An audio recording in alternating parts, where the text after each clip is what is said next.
And here we are, and welcome everybody to my guiding circle community and to those who are on my YouTube channel.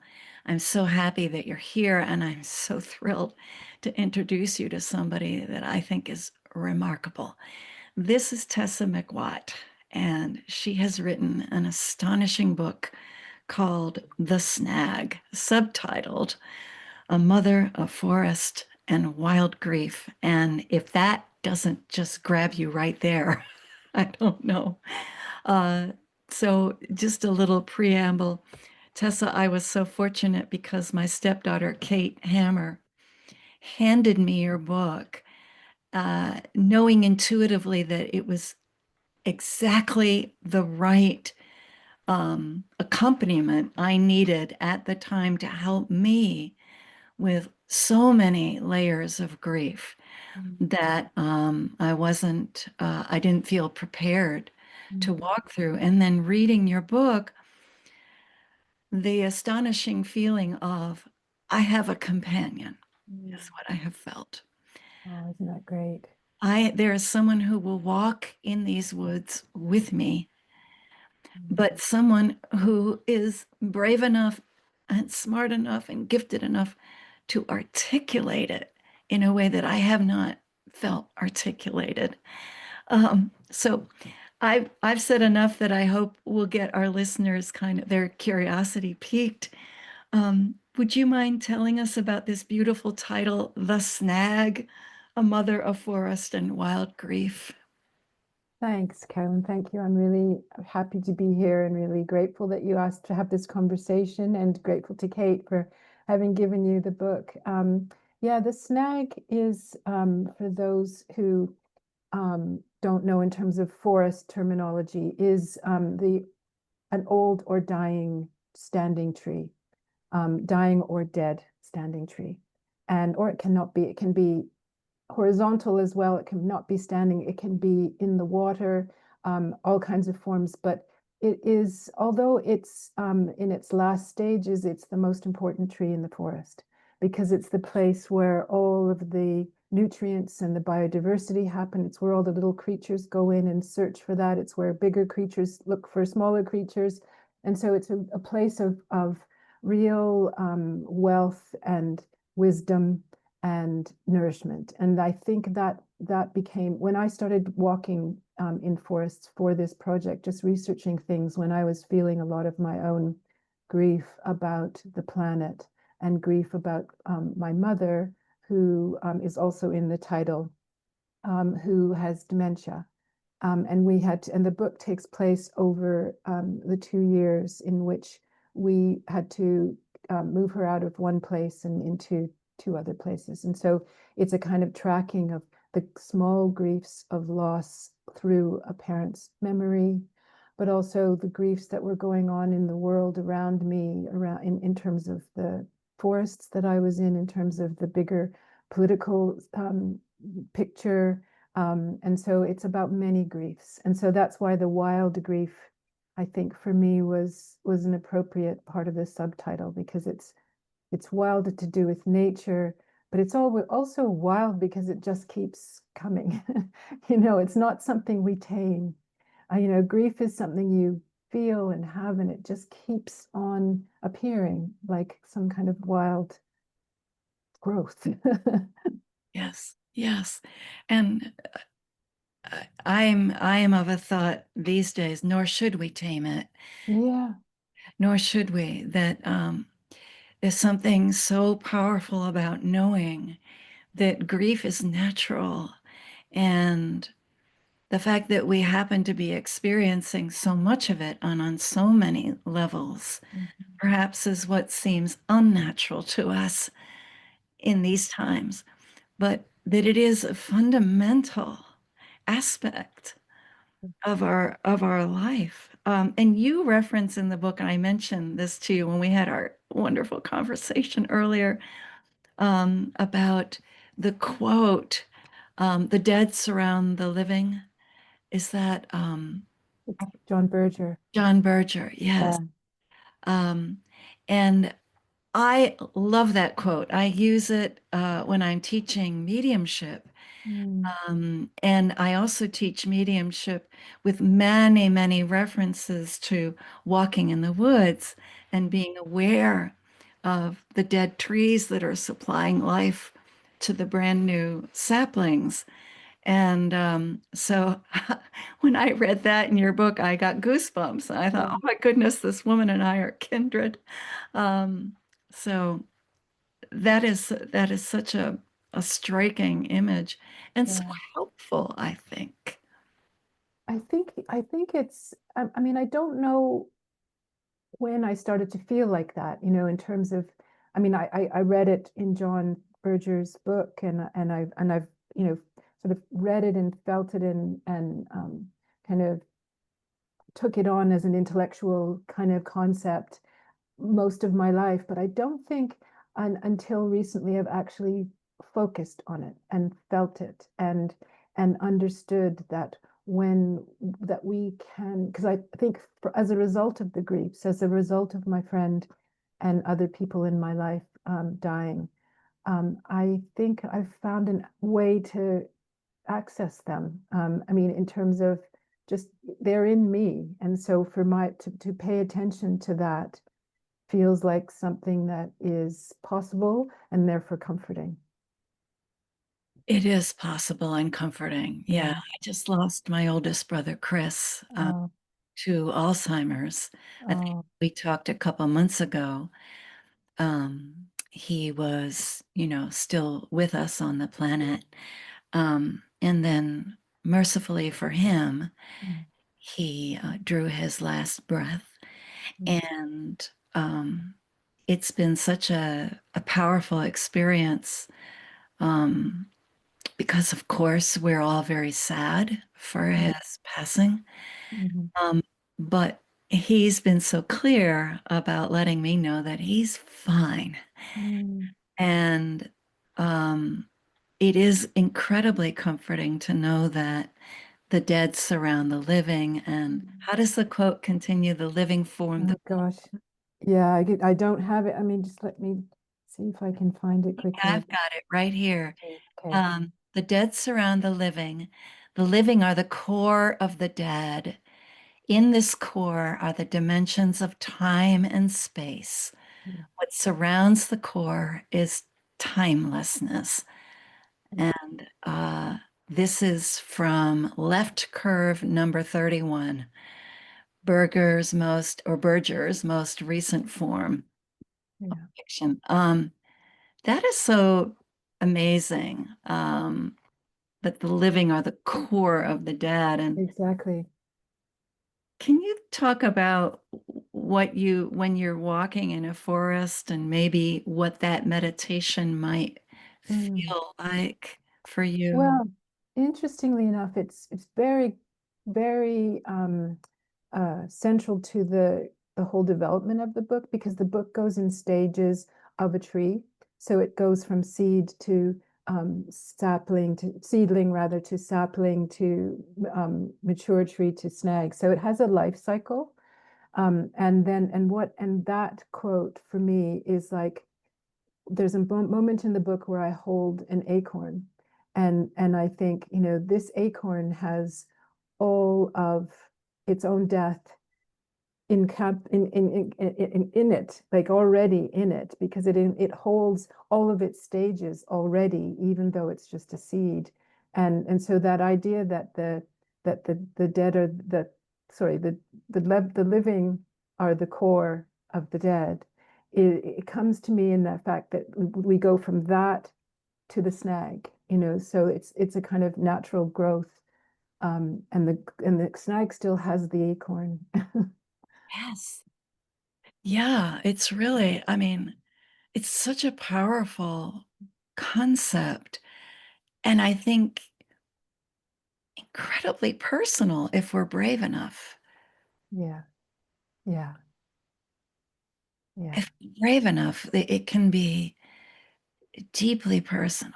yeah, yeah, Uh, yeah, what a moment, and I think that's one of the experiences reading the book is that sense of this pathway is deeply familiar because it's following that growth pattern, you know. Yeah, It's following something so deep within us. I mean, the plant kingdom, they are our grandparents. exactly. You Yeah, know, uh, they're our ancestors. So um, we're here because they arrived before exactly. us.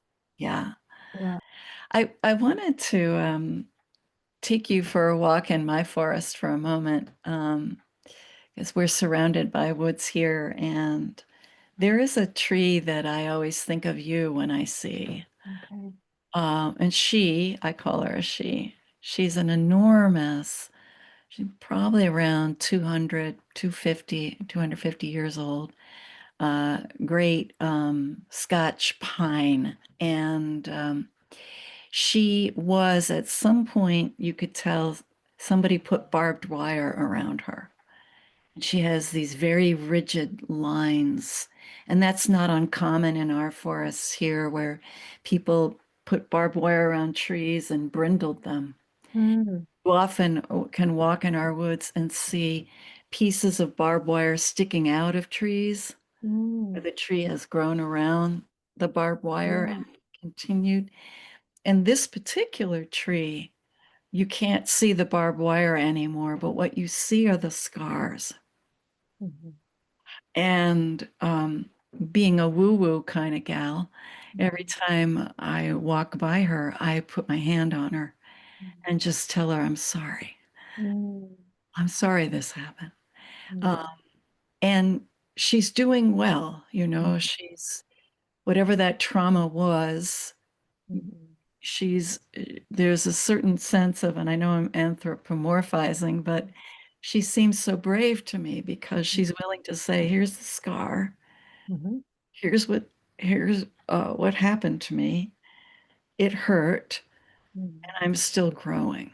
mhm, mhm.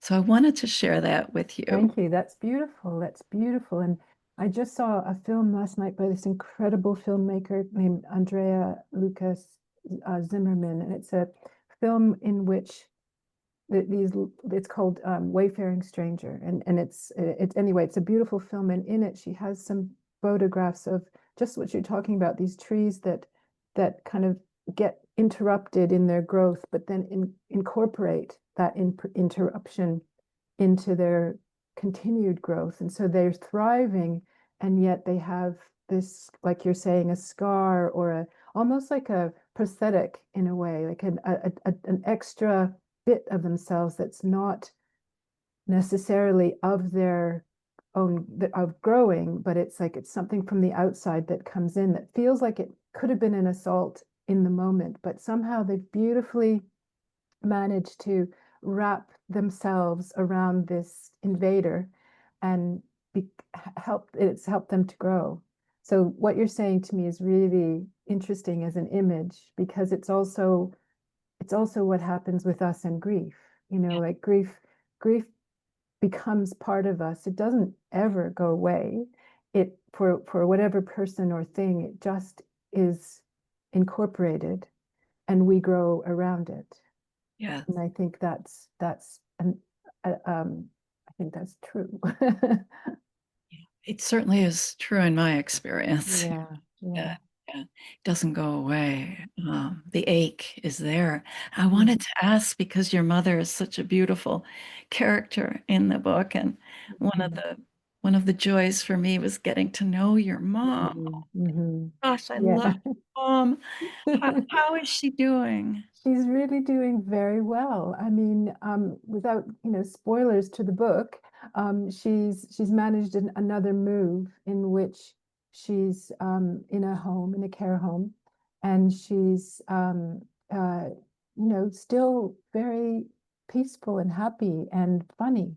And Oh, she, her memory gets smaller and smaller and smaller. It's like, she's kind of her world is reduced to a few minutes at a time in terms of what she can remember back and forth. But what that makes her, and I think that's what I discovered in the book, is just very present. yeah, She's present all the time. yeah, And she yeah, doesn't have any anxiety, because the present, I think, is actually not a bad place to be.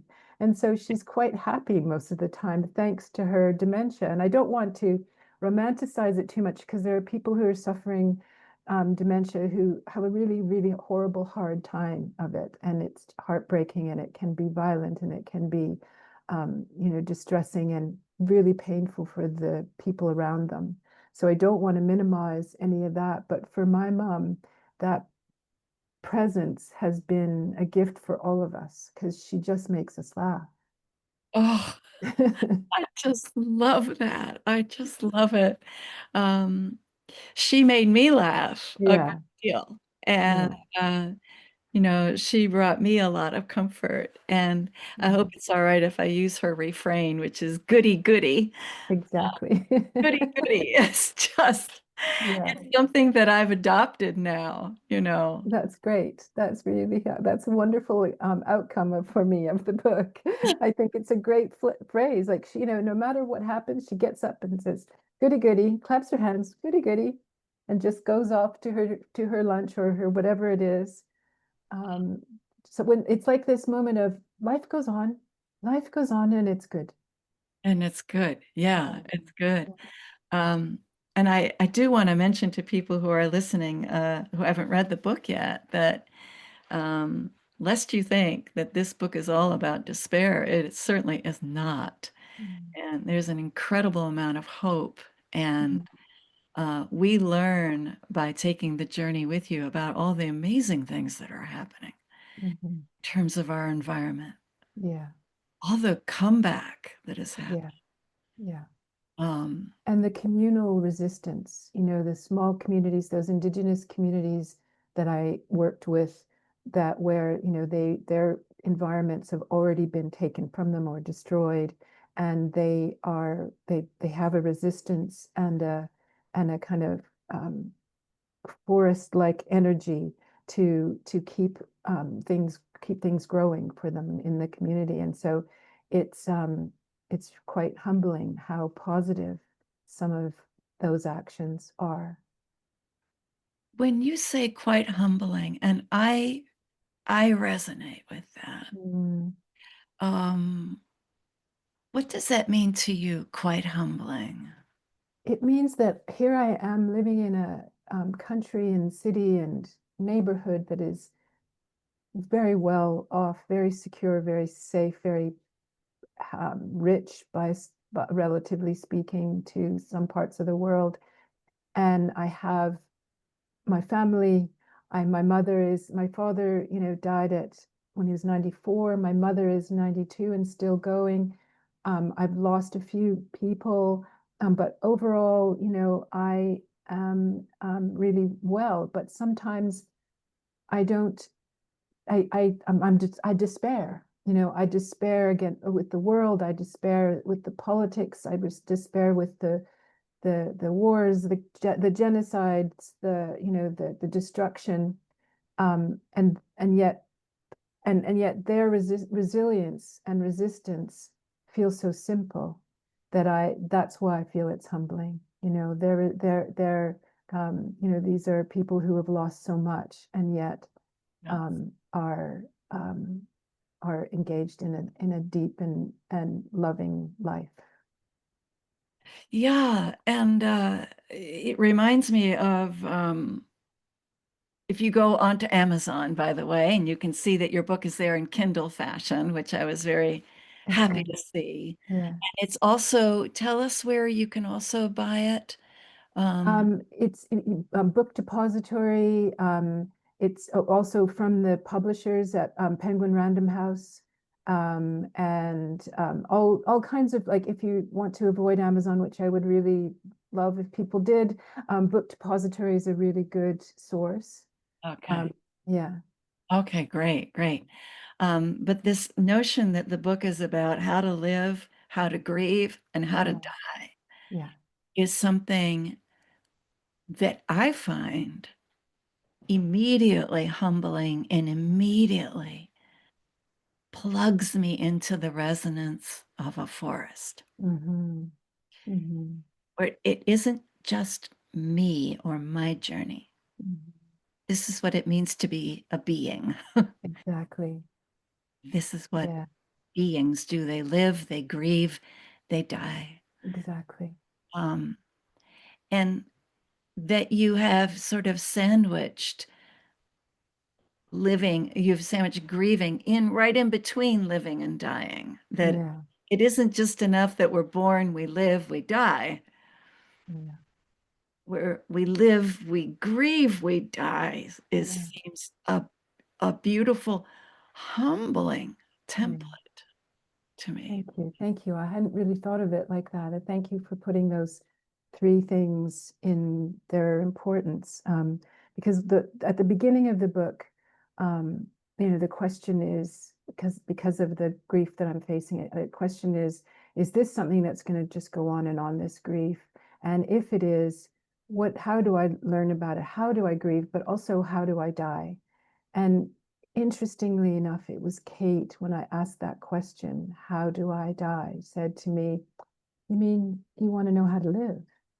Ah, Because that is the secret, to if that I think I learned through the book, through the journey of the book, is if I keep asking how to die, how to die, how to die, then I'm actually asking, how do I best live? how do I live? Yeah. Yeah. How do I live?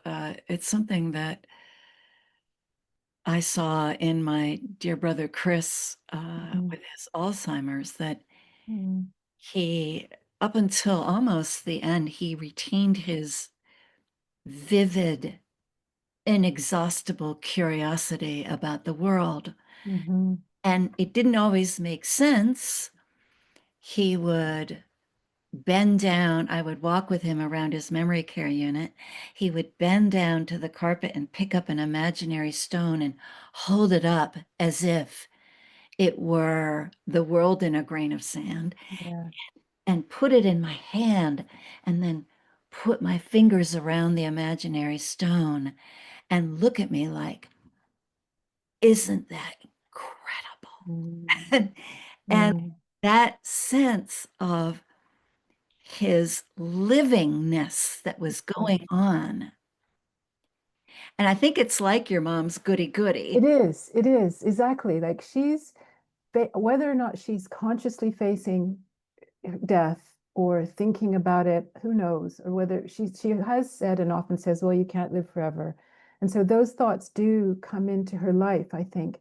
But then back to goody goody is like the essence of living, is her living is in that statement. Yes. This Yeah. kind of wonder and a kind of awe and a kind of being that is not that is present all the time. Yes. Yeah. My brother was a scientist and a neurologist and Mm. incredible environmentalist, which is why I could Wow. feel him right now saying, oh, this is a conversation I want to have. Oh, He loved hiking and he loved forests and he loved trees. Uh, yeah. and he one time at one point I was standing with him and he focused in on a blade of grass and he started talking what to earth ears was utter nonsense. It was this kind Mhm. of gobbledygook, but to what was left of his brain, Mhm. it made perfect sense. And the basic line of this was, isn't this amazing? Exactly. This is life, and isn't it Exactly. amazing? Yeah. Yeah, And I think if more people tuned into that wonder and that awe and that amazingness of the moment of what we have, of who we are, I don't think we'd be as distracted in the kind of suffering we're imposing on each other and the earth. I really think the connecting to that awe that of being in a forest brings. yes. I don't think I don't think anybody who's conscious of it would choose some of the things that are going on right now. I absolutely agree with that. And I think about it when I'm hiking, when I'm out by myself and my dog Mhm. Pisces, and she's smelling the wonders of the decay. Mhm. and the mushrooms, and there are so many. It's an old growth forest now. I mean, it's Mhm. regrown so that it's on its second stage of being old growth. Right. But there are so many rotting logs that when you step on them, they're absolutely soft. Yeah. And there's so much of that sense of the forest floor rising up to embrace you, Mhm. Mhm. and a feeling of community, of this is my family, Mhm. um, that it's when I come back and I come back to the very hard news Mhm. of what's going on in my country, Mhm. um, or in the environment or any of that, all I have to remember is that, and yet there is a planet. I know a planet that supports me, and I can support it as well. Yeah. Yeah.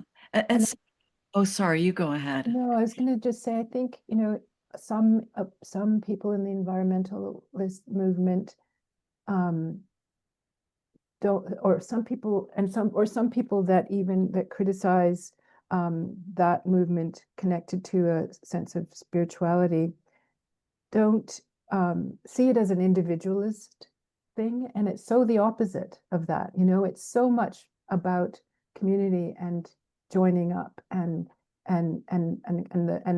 the whole is greater than the sum of the parts. And it's not me, it's us. And so it's something to I think to keep talking about with each other, that this is us. Yeah. It's us. And Yeah. there's a term you use, and I can't think of it right now, but I bet you can. It's that homesickness. Yeah. Solastalgia. Would you open that up for us again? Yeah. Solastalgia is a term that was coined in 1994, I think, Glenn Albrecht. And it's a term that means a kind of homesickness when the home is not possible to go back. And so it's like, it's not just climate um, anxiety. It's not just, it's climate grief. It's something that's already lost. And it Mhm. refers mostly to climate, the solastalgia, but some of the people who've used it, talking about community and other things. The Indigenous group that I worked with, the group at the Wellcome Trust that I worked with, that was made up of Indigenous groups, used it as the center idea in the way they were all dealing with environmental grief, a kind of longing and a soul sickness for the earth from which we came, to which we belong, that is the land is us, we are the land. And so, but if the land has been damaged, then there's this solastalgia. You know, it seems to me that solastalgia is so important Mhm. for the nurturing of our souls. If we are to heal, that this deep grief is something that's so important Mhm. to come to. Um, Exactly. I mean, I feel it. I feel it every time I see a paved road. I know Mhm. I'm or a parking lot. It's why being in a city is pretty hard for me now. Um, but if we don't know that feeling, how are we to know what we've lost if we don't know it? Mhm. If we don't experience the grief. Yeah. Yeah, yeah, exactly. I mean, do you imagine or do you think that at some level the animal in us experiences solastalgia even though the personality that we've created over time uh, has found a way to pretend it's not there? Is that Absolutely, absolutely. I think that's a huge source of illness and mental illness. I think we feel it, we don't look at it, we don't pay attention to it as grief, and we, go back to our concrete living or to our the fast pace of neoliberalism, and we don't pay attention and get sick. I think there is there is a soul sickness to the being separated from the land, from being separated from our natural environment. We don't go into nature, we are nature. And so that separation, that be saying like, oh, I'm going to be here now, but I'm going to go into nature, or I like, being visiting nature. We are nature. So that separation is going to cause illness in my mind. I love that reminder because we hear it a Mm. lot. I'm going into nature, you Yeah, know. I have friends in the city who say, I'd love to see you. I'd love to come into nature. I'd love yeah, to come up and visit you. yeah, Or I'm going up to Vermont to see the fall colors. I'm going into nature. yeah. Um, and it's such a good point that we are. We are. I hear a similar thing when people say, well, I'm really getting into my spirituality. Hmm. And it, I'm always looking for very gentle ways of saying, you are spiritual. You can't Mm, help it. It's exactly. you are. And we've found all these ways to avoid, I think, what we are. Perhaps because living and grieving and dying are frightening to us. I don't know, really. But when when you find communities of people or communities of trees Hmm. or mushrooms, or wherever you find that community, where you know that you can relax and say, I'm living, I'm grieving, I'm dying with you, Hmm. it's profound, Hmm. Hmm. really beautiful. Yeah. I also wanted to ask, you mentioned your friend who's dealing with illness in the book, and how's your friend doing? She's passed, actually. She died. Yeah. Yeah, she had a very long run of it after she had her diagnosis. But after the book closes, she passed away. Yeah. I am so sorry to hear Yeah. that. Yeah, thank you. Um, wow. Was she Yeah. able to read the book or was She she? knows, she knew about it, and bless her, and her in her the last days that I saw her, she allowed me to um, record her talking about her feelings around um, everything. Wow. And I'm not going to say very much because her family haven't heard those yet, because they haven't wanted to yet. But they're with them. Those recordings are with them. But she was we talked about all of it, about her approaches to her inevitable passing, and yeah, yeah. So she knew what I was doing, and she liked it, and the story of her in the book with her tree that she Yes. talked to every day, Yes. was a great gift that she gave me. Yes. Yeah, And to me, when I read it, it was yeah. also a great and powerful gift. And are you feeling her I around? haven't. I've tried. I go, to the tree that I go to in the cemetery that's in the book. That's a major character in the book. Um, I have talked to her without necessarily feeling anything Mhm. back. Yeah, but I Yeah. do speak to her. Oh, good. That's key. That Yeah, is key. From what I know from yeah, doing the work that I do, that yeah. really the more we initiate conversation, Right, and the more we ask simple questions such as, right, how are you? right, Um, uh, the more the door opens, right. and the wires kind of fuse, and then there's a sense of, I call it the weaving in, Hmm. where there is a weaving in and energies recombine, or Mm, perhaps combine, not recombine, but I think I would rather say there's an alchemical mm, combining, you know, okay.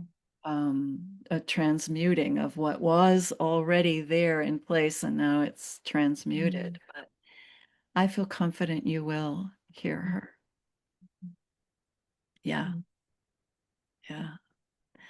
Are you working on anything now? Are you writing something now? Yeah, I'm writing a novel now. So but it's what the great part of it is that I'm also doing research that involves speaking to people in groups, small groups, dinner parties, bigger groups, um, people who don't know each other and people who know each other, about love songs. So Oh, it's about I've gone from grief to love, and that's good. That seems like the right trajectory. uh-huh, uh-huh. Yeah. Wow. Wow. Are you in the middle of this or I'm in the first draft, sort of two-thirds of the way through a first draft. wow, congratulations. Yeah, thanks.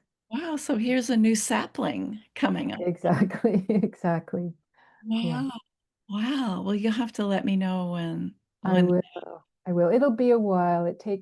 I find, I think the nonfiction was faster. The novel somehow manages to take a few years. It just sort of weaves its way around itself for a long time and takes about 3 years. So we'll see. Maybe this will be faster. Who knows? wow.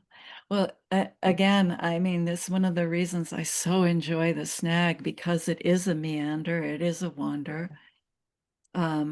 Personally, when I'm walking in the woods, one of my favorite things to do is to get lost. Yes, yes, that's the best. Is the To best. get lost and not worry, And now not panic, not fear anything is just amazing. it is, isn't it? Yeah, yeah. It's And especially if it's a forest that and that you're not worried about getting home. You could make your way back in the dark. yes, Yeah, yes, yeah, yeah. yeah, I'm fortunate that I live in such a forest, but yeah. that is that was one of the layers the miracles to me of reading the snag was I Mm. kept going, this is what it's like to walk and Oh, not entirely know where I'm going and trusting this process and having a wonderful companion who is able to articulate grief in a way that I've never felt articulated. And one other piece of it, Tessa, for me, is that, I come from a ministerial background. I was a mm, minister for a while, not forever, but for 8 years. And in many ways, I still consider myself a minister.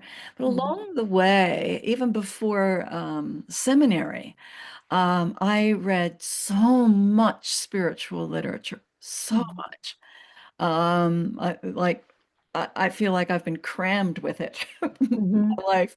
And then in seminary, certainly a ton. And then during my ministry, I had to keep reading mhm, and keep taking classes. And one of the things that is greatly missing in spiritual literature is the value of wild grief. mm. There is a tendency to gloss over it and do what I call, not I call it, I didn't author it, but a spiritual bypass. Yeah, exactly. He's in a better place. She's in a better place, Yeah, which I think is pollutes. I think it pollutes yeah, the grieving experience, which is raw love. yeah. Exactly. And what the one thing I love that I discovered through thinking about grief is the idea that we don't howl. The idea of just howling into the atmosphere with your pain Yes, is so comforting. It's so natural, I think. And another quote by John Berger is about the howl and about that becoming the prayer and the prayer becoming music, so it's just like this movement of this vibrations of sound that nurture us through that raw expression, that howl. Yeah, it's so important. I mean, I will share that when Kate's dad made his transition, I was Mm, in such terrible pain. There was a moment in which I had to lie in my room and scream my head off. mhm, And the other people in the house didn't know how to deal with that. mhm, mhm. One person came in and put her hand on my arm, like, maybe I can help you stop this. Right, right. But there was never a sense of, no, this is necessary. Yeah. I didn't, but I kept going. And I did it also when I saw his body in the casket. I Mm, fell and screamed. mm, And again, there was a sense of, no, we don't do that. That's not appropriate. mm. I don't know why it's not appropriate, I actually. think culturally that is something, and I think cultures that have come out of European Enlightenment thinking, of rational thinking, and only that, have suffered from not being able to express those kinds of base, emotional things. There are cultures that, bring in professional wailers to funerals, and that, there are cultures that, wail as a matter of course, as a daily release. And so I think we suffer in the so-called, I don't know what to call it, the West, but the European-based cultures that, yeah, we suffer from not allowing a lot of those emotional ranges. Yeah. And they're actually beautiful Yeah, and yeah, and wild. Yeah. and animal and part of who we are. They are. They Yeah. absolutely are. Yeah. And I wanted to share with you one last thing because it's burgling up and I can tell that I'll be sad if I don't share it. Um, the Parliament of World Religions, have you heard about that? No, I Oh, haven't. it's so cool. It's a gathering of every religion you can think of, Mhm. every indigenous religion, every European religion, every Mm, land-based religion, every religion, pagan interesting. religions, you Yes. name it. And they've been gathering since the late 1800s in Chicago by way of having dialogue. And recently, they've been gathering more frequently to create opportunities for conversation and dialogue, world peace. Mhm. And every year they have a different theme. One year it was about supporting women. One year it was about ending world hunger. Mm, They also always talk about the environment. But they have these marvelous breakout sessions that you can go to. And I was at a breakout session where we chanted and danced and sang the Aramaic of the Beatitudes. And when we got to Blessed are they that mourn, we were encouraged to stay in that. I can't do it in Aramaic anymore. mm, Tuvwehun, I remember it starts that way. But we stayed in the morning and it was like, no, don't leave it, don't leave it, don't leave it until everybody in that circle had that sense of collapse. mm, And like we weren't going to hold off the morning anymore. mm, Like it was impossible. mm, So we all softly collapsed mm, and began to cry, began to mm, howl, began to mourn. mm, In that, we found our blessing. We found that, this is what we are and it's beautiful. And there's so much to mourn. mhm. Why not do it together? And Yeah. there were so many beautiful speeches by so many famous people. And that moment is the moment that I remember as being the most transformative. Wow. what you described made me just feel like made me feel like I was in a choir. You know, Mhm. that's what choirs can be and feel like when, you know, someone is letting you go to the ranges of your voice. Boy, that's beautifully put. Yeah. Let go to the ranges of your voice. Oh boy. Oh, Yeah. wow, Tessa. Well, thank you for writing this amazing book. And I just urge everybody who's listening to this to get a copy. And and when you read it, I hope you'll do what I did, which was I gave it right away to my sister-in-law, who was coping with the loss of her husband. Mm. It's now with her. Christopher has passed, and she will be reading this book. And my hope is that all your readers, Tessa, will do this, that they'll read it and then immediately make sure somebody else reads it. Mm. Um, Thank you so much, Carolyn. I really, really am touched by how you've taken on the book and your generosity in talking about it with me. oh, it's my pleasure. It's my pleasure. So in just a minute, I'm going to end this recording, but before I do, and you and I can stay on and say Okay. bye afterwards. Before I do, I just want to thank everybody in our Guiding Circle community for taking the time to meet Tessa. And I want to thank everybody on my YouTube channel for taking the time to listen. And I wish you all a beautiful, blessed, wild life, Mhm. full of fertile grief and mourning, and also new life and joy, all at the same time. And of course, the same I wish for you, Tessa. Thank you so much, Carolyn. Welcome.